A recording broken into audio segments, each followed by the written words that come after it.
Ser podcast.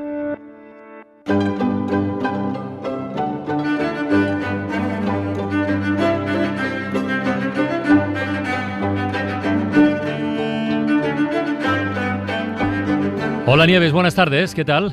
Hola Carlas, yo muy bien, ¿y tú? Bien, buenas tardes. Muy bien, esperándote. Mira, hoy vamos, si te parece, vamos a empezar recurriendo al diccionario, ¿va? Venga. Buscamos la definición de terrorismo, que dice lo siguiente: forma violenta de lucha política mediante la cual se persigue la destrucción del orden establecido o la creación de un clima de terror e inseguridad susceptible de intimidar a los adversarios o a la población en general. Esto no suena, ¿verdad? Por desgracia, en nuestra memoria, nos suena también en la actualidad, pero acontece que no es poco, es un paseo por la historia. Así que hoy vamos a recordar un atentado terrorista en la Ópera, en el Liceo de Barcelona, por cierto, donde el día 22 de este mes, un año más, no tiene nada que ver, pero se van a entregar los premios Ondas. Sí, por eso tenía yo reparos. Ah, no, mujer, no te preocupes. No, pero no por mí, sino por... No, hay mucho susceptible por ahí, Ya. ¿no? Digo, contar hoy lo que ocurrió en el Liceo de Barcelona, porque fue hace justo 130 años. Hombre, los Ondas están a punto de entregarse, puede haber ahí, pues como digo, algún aprensivo a la escucha que tenga previsto asistir, y podría ser que no le gustara saber que el 7 de noviembre de 1893 el anarquista Santiago Salvador lanzó una bomba desde el quinto piso, desde el gallinero, al patio de butacas. Explotó, ojo a quien le toque esta butaca, en los Ondas, explotó contra el respaldo de la butaca 24 de la fila 13. 20 muertos y muchísimos heridos. Pudieron haber sido muchos más, porque el terrorista tiró una segunda bomba, pero cayó en las faldas de una mujer que ya estaba muerta. El golpe se amortiguó en la ropa y no, afortunadamente esa segunda no explotó. Si alguien quiere ver cómo eran las bombas que usaban los anarquistas en aquella época, en el Museo de Historia de Barcelona hay una igual a la que no explotó, igual. Sí, se llamaban bombas Orsini, porque la inventó un señor que se llamaba Felice Orsini. O sea, que antes de ser una bomba fue un señor. Sí. Eran bombas redondas de metal, eran más grandes que una bola de petanca, un poco más grande, que tenían unos picos así que sobresalían todos, parecían como si fuera una especie de satélite, y que explotaban al impacto. En la Sagrada Familia, además, Gaudí puso una escultura de un demonio entregando a un obrero anarquista una bomba Orsini. Sí, eso es muy curioso. El escultor fue Llorens Matamala, pero lo diseñó Gaudí. Si alguien quiere localizar la escultura, como con el follón que es la Sagrada Familia, tiene que buscar la puerta del Rosario, la que lleva al claustro, y antes de entrar a la derecha, ahí se ve al obrero con la bomba Orsini y el demonio que se la está dando. Lo apuntamos. Sí, por curiosidad solo. Vuelvo al Liceo. La ópera de Rossini, que se estaba representando, la Guillermo Tell, cuando cayó la bomba, cuando explotó la bomba a las 10:15 de la noche, al empezar el segundo acto, tardó muchísimo en volver a representarse en el Liceo.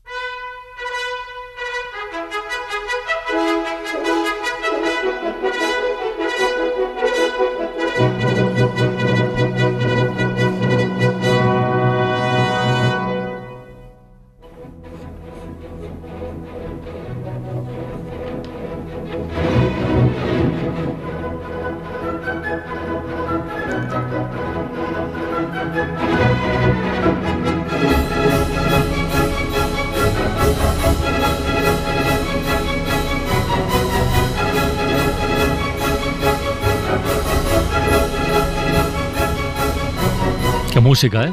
Nunca hubiera dicho que era música de atentado, ¿eh? Fíjate. Sí, parece más del séptimo de caballería. Claro. Oye, es verdad que en Cataluña en esa época hubo varios atentados anarquistas en aquellos años, pero ninguno fue tan bestia ni tan sangriento como este del Liceo que recordamos hoy, ¿eh? Fue tremendo. No puedo asegurarlo, pero creo que fue el peor de toda Europa, o al menos que estuvo entre los peores de toda Europa. Y hubo unos cuantos atentados anarquistas, pero hombre, 20 muertos y otros 27 heridos. Bueno, En Cataluña se registraron en 1892 y 1893 21 atentados en muy poco tiempo, sobre todo en Barcelona y alrededores. Barcelona y alrededores se llevaron 19 atentados. Era la zona anarquista más activa, porque también era la zona más cabreada, lógicamente.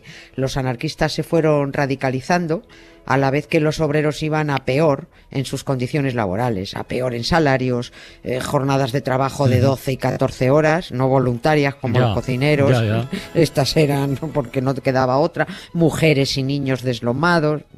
Se calcula que en Cataluña había unos 300 grupos anarquistas, pero el del Liceo fue el atentado más sangriento, vamos, con diferencia. Conmocionó a la ciudad. El pánico se apoderó de Barcelona y de los barceloneses. El Liceo, por supuesto, cerró. Pero es que también cerraron los establecimientos de lujo, los estupendos restaurantes, los locales de espectáculos. La alta burguesía y los lugares que frecuentaban se sintieron como potenciales víctimas de cualquier loco, que además eran difíciles de detectar porque iban a su bola. Sí, sí. La mayoría actuaban de forma individual, sin cómplices. Eso que ahora llamamos lobos solitarios, ¿no? Efectivamente, sí. Eran individuos extremistas, porque si eres terrorista solo puedes ser un extremista, evidentemente, ¿no? Rechazaban toda negociación para conseguir objetivos sociales.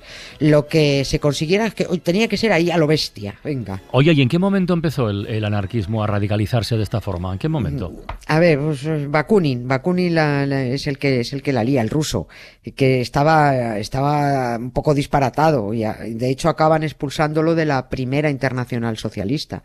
Carlos Marx se convirtió en su acérrimo enemigo porque con Bakunin es que no se podía hablar y no se podía ir a ninguna parte, era un violento.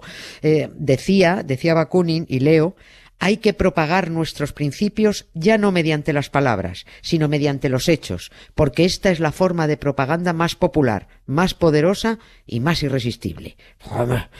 Eso era lo que los anarquistas llamaban la propaganda por el hecho. Es decir, el impacto de una acción, cuanto más bestia mejor, pues, que tenía mucha más repercusión que la palabrería. Bueno, pues sí, repercusión tenía, evidentemente, pero en fin.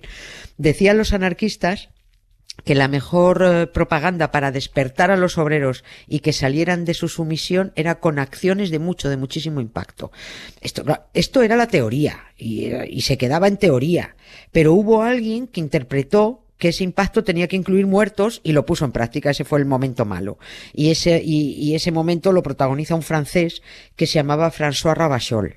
Este tipo, de familia muy pobre, abandonado por el padre, sobreviviendo a duras penas, trabajando por una miseria, este tipo empezó a simpatizar con el anarquismo. Su jefe se enteró y lo despidió. O sea, además de desgraciado, era un tipo muy cabreado. Esto es curioso, pertenecía a lo que Carlos Marx llamaba el lumpenproletariado. Sí. Palabras, sí, que iban por ahí pues como pollos sin cabeza, furiosos, sin ideología, mordiendo. Esta palabra además está en el diccionario y define al sector social más bajo del proletariado, desprovisto de conciencia de clase. Es la gente cabreada con el mundo. Con el mundo, eso iba a decir. Sí. Ravachol era uno de estos cabreados, acabó metiéndose a delincuente, siguió implicado con el anarquismo y un día dio un paso más. Y después de un juicio en París a unos anarquistas, se fue a las casas del juez y del fiscal y se las reventó.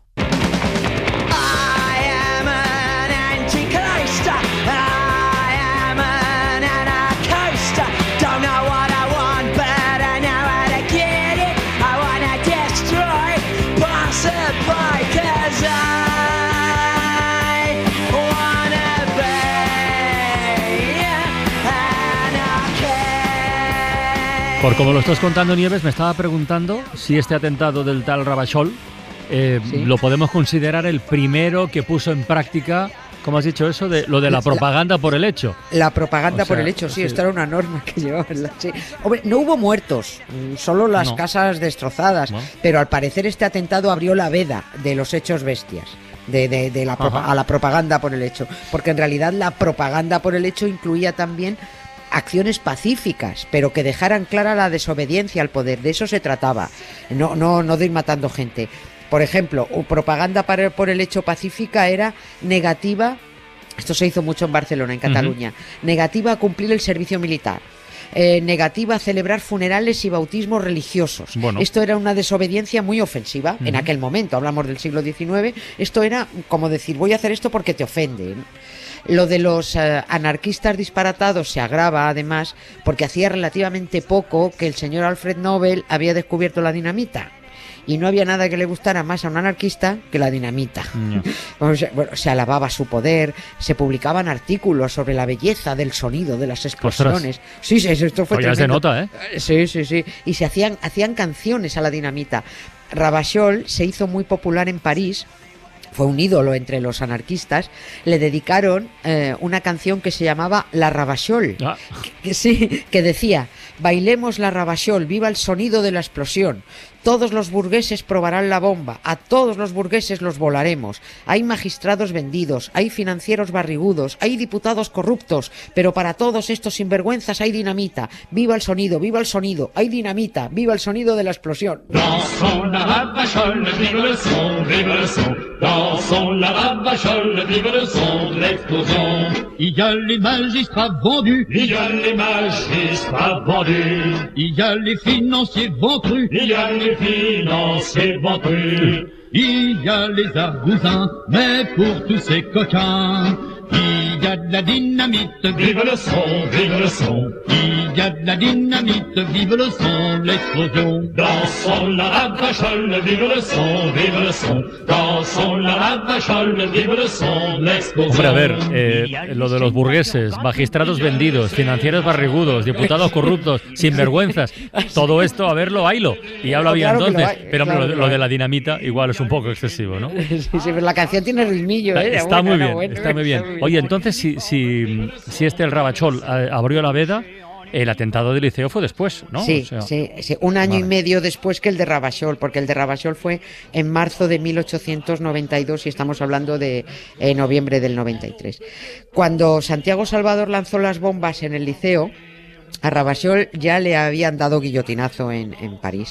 Pero antes del Liceo, 2 meses antes, en las fiestas de la Merced, el 24 de septiembre son, ¿no? En las fiestas de la Merced hubo otro atentado al capitán general de Cataluña mientras presenciaba un desfile militar, a Arsenio Martínez Campos se llamaba, que solo resultó herido leve. Los destinatarios de los atentados anarquistas es que eran colectivos muy concretos. El atentado contra Martínez Campos era una acción contra el Estado y los militares. El del Liceo contra la burguesía. El de 3 años después en Barcelona, en la procesión del Corpus, contra la Iglesia. Sí. O sea, estaban muy bien dirigidos. Bueno, muy bien no, quiero decir que estaban dirigidos a para sus planes, vamos. Exactamente, a sus planes, sí. Su táctica era la violencia y el individualismo como estrategia. El anarquista terrorista atacaba por su cuenta, en solitario, decidía el objetivo por su cuenta y se iba por él. Y si le fallaba ese objetivo, pues nada, se iban a por otro. El anarquista italiano, por ejemplo, que mató en Ginebra a Sisi Emperatriz, que según dijo, amaba a los trabajadores y deseaba la muerte de los ricos, que ya me contarás que tiene que ver una cosa con la otra. Bueno, en realidad no tenía previsto matarla a ella.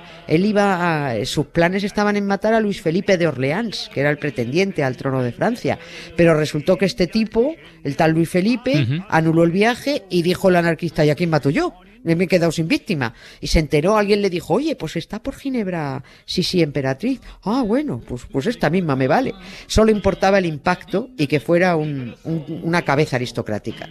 La dynamite, vive le son, l'explosion. Dansons la Ravachol, vive le son, vive le son. Dansons la Ravachol, vive le son, l'explosion. Il y a les sénateurs gâteux, il y a les sénateurs gâteux, il y a les députés véreux, il y a les députés véreux, il y a les généraux, assassins et bourreaux, bouchés en uniforme, vive le son, vive le son. Bouchés en uniforme, vive le son de l'explosion. Sí que tiene ritmillo usted del Ravachol, ¿eh? Sí, pues una canción de finales del siglo XIX. Pues está muy bien, está muy bien. La canta un cuarteto ahora moderno que la han grabado, pero es una canción muy chula. Eso que comentábamos antes, ¿no? Que estos atentados anarquistas de finales del siglo XIX, que eran casi imposibles de detectar, porque los llevaban a cabo eso que llamamos ahora lo que antes decía, ¿no? Lo de los lobos solitarios. Claro, es que eran atentados individualistas, porque así, además, lo hacían deliberadamente porque así se evitaba incriminar a otros.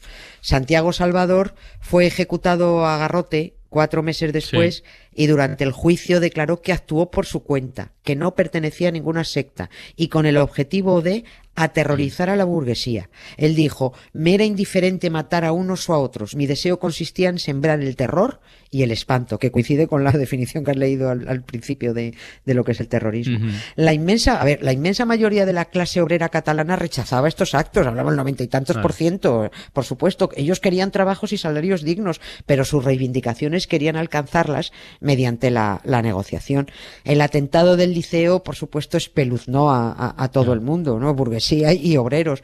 Y, por cierto, que según el periodista Lluís Permanyer, que es cronista de Barcelona, la bomba Orsini, que no explotó en el Liceo, está en manos todavía de los descendientes de la familia del juez que juzgó al anarquista. Se la quedaron. Esperemos que desactivada.